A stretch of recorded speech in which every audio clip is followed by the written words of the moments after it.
ಎಲ್ರಿಗೂ ನಮಸ್ತೆ. ನಾನು ನಿಮ್ಮ ಗೀತಾ ನಿಂಗನಗೌಡ್. ಇವತ್ತಿನ ಒಂದು ಶುಭೋದಯದ ನುಡಿಯೊಂದಿಗೆ ಮತ್ತೆ ನಿಮ್ಮನ್ನು ಭೇಟಿಯಾಗ್ತೀನಿ. ಹಾಗಾದರೆ ಇವತ್ತಿನ ಒಂದು ಶುಭೋದಯದ ನುಡಿ ಬದುಕು ಅಂತಕ್ಕಂಥದ್ದು ನೋಡಿರಿ, ಬಹಳ ಮಾರ್ಮಿಕವಾಗಿರ್ತಕ್ಕಂಥದ್ದು ನಮ್ಮ ಬದುಕು ಮೀನ್ಸ್ ಲೈಫ್ ಅಂತ ಹೇಳ್ತೀವಿ ನೋಡಿರಿ. ಪ್ರತಿಯೊಬ್ಬರಿಗೂ ಸಹಿತ ಆ ಭಗವಂತ ಏನು ಮಾಡಿದಾನೆ ಅಂತಂದ್ರೆ ಒಂದೊಂದು ಬದುಕನ್ನು ಕೊಟ್ಟಿದ್ದಾನೆ.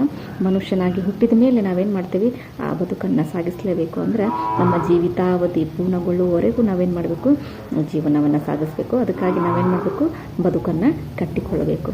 ನೋಡಿ, ಬದುಕನ್ನು ಕಟ್ಟಿಕೊಳ್ಳಬೇಕಾದ್ರೆ ಸಾಕಷ್ಟು ಏನು ಮಾಡಬೇಕು, ನಾವು ಮುಂದಾಲೋಚನೆ ಪೂರ್ವಾಲೋಚನೆಯನ್ನು ಹೊಂದಿರಬೇಕಾಗ್ತದೆ. ಯಾಕಂತ ಹೇಳಿದ್ರೆ ಜೀವನದಲ್ಲೇ ಬೇಕಾಬಿಟ್ಟಿಯಾಗಿ ನಾವು ಬದುಕನ್ನು ಕಟ್ಕೊಂಡಾಗ ಏನಾಗ್ತೈತಿ ಅಂತ ಹೇಳಿದ್ರೆ ನಮ್ಮ ಒಂದು ಜೀವನ ಸುಸ್ಥಿರವಾಗಿ ಇರೋದಿಲ್ಲ. ಆ ಒಂದು ಸರಿ ದಾರಿಯಲ್ಲಿ ಅದು ನಡೆದುಕೊಂಡು ಹೋಗೋದಿಲ್ಲ. ಅದಕ್ಕಾಗಿ ಒಳ್ಳೆ ರೀತಿಯಲ್ಲಿ ನಾವು ಬದುಕನ್ನು ಕಟ್ಕೊಂಡಾಗ ಮಾತ್ರ ಏನಾಗ್ತೈತಿ ಅಂತ ಹೇಳಿದ್ರೆ ಸಮಾಜದಲ್ಲಿ ಒಳ್ಳೆಯ ಸ್ಥಾನದಲ್ಲಿ ಇಟ್ಕೊಳ್ಳಿಕ್ಕೆ ನಾವು ಸಾಧ್ಯ ಆಗ್ತೈತಿ. ಅದೇ ರೀತಿಯಾಗಿ ನೋಡ್ರಿ, ಬದುಕು ಅಂತಕ್ಕಂಥದ್ದು ಇಲ್ಲಿ ಅನೇಕ ತಿರುವುಗಳನ್ನು ಪಡೆದುಕೊಳ್ತಕ್ಕಂಥದ್ದು. ನೋಡ್ರಿ, ಏರಿಳಿತಗಳನ್ನು ಕಾಣ್ತೈತಿ, ಒಳ್ಳೆಯದನ್ನು ಕಾಣ್ತೈತಿ, ಕೆಟ್ಟದ್ದನ್ನು ಕಾಣ್ತೈತಿ. ಬೇರೆಯವ್ರಿಗೆ ಸಹಾಯ ಮಾಡತಕ್ಕಂಥ ಒಂದು ಸಮಯವೂ ಬರ್ತೈತಿ, ಬೇರೆಯವ್ರಿಗೆ ಕೆಡುಕನ್ನು ಮಾಡ್ತಕ್ಕಂಥ ಸಮಯವೂ ಬರ್ತೈತಿ.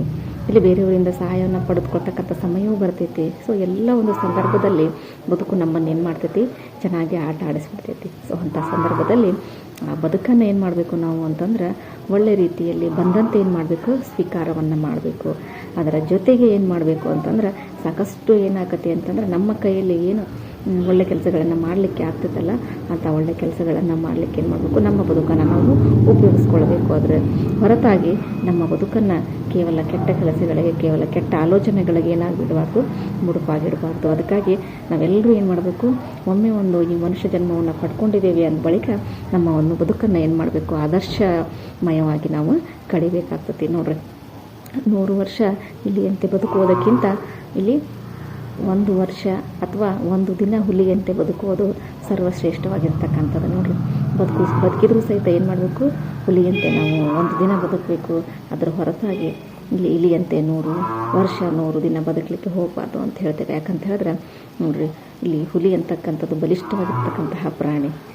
ಬಲಿಷ್ಠವಾಗಿರ್ತಕ್ಕಂಥ ಪ್ರಾಣಿ ಅಂತಿನೂ ಸಹಿತ ನಾವೇನು ಮಾಡಬೇಕು, ಇಲ್ಲಿ ಬಲಿಷ್ಠವಾಗಿರ್ತಕ್ಕಂಥ ವ್ಯಕ್ತಿತ್ವವನ್ನು ಹೊಂದಿರಬೇಕು. ಅಂದರೆ ನಮ್ಮಿಂದ ಜನಕ್ಕೆ ಉಪಯೋಗ ಆಗಿರಬೇಕು, ನಮ್ಮಿಂದ ಸಹಾಯ ಆಗಿರಬೇಕು, ನಮ್ಮನ್ನು ನೋಡಿ ಜನ ಗೌರವಿಸಬೇಕು ಅಂತ ಬದುಕನ್ನು ನಾವೇನು ಮಾಡಬೇಕು, ಬದುಕಬೇಕಾಗ್ತದೆ. ಸೊ ಎಲ್ರಿಗೂ ಅಂಥ ಒಂದು ಬದುಕು ಸಿಗಲಿ ಅಂತ ಆ ಭಗವಂತನಲ್ಲಿ ನಾನು ಕೇಳ್ಕೊತಾ ಇದ್ದೇನೆ.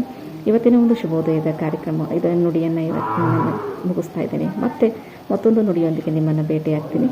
ಅಲ್ಲಿವರೆಗೂ ನಮಸ್ತೆ.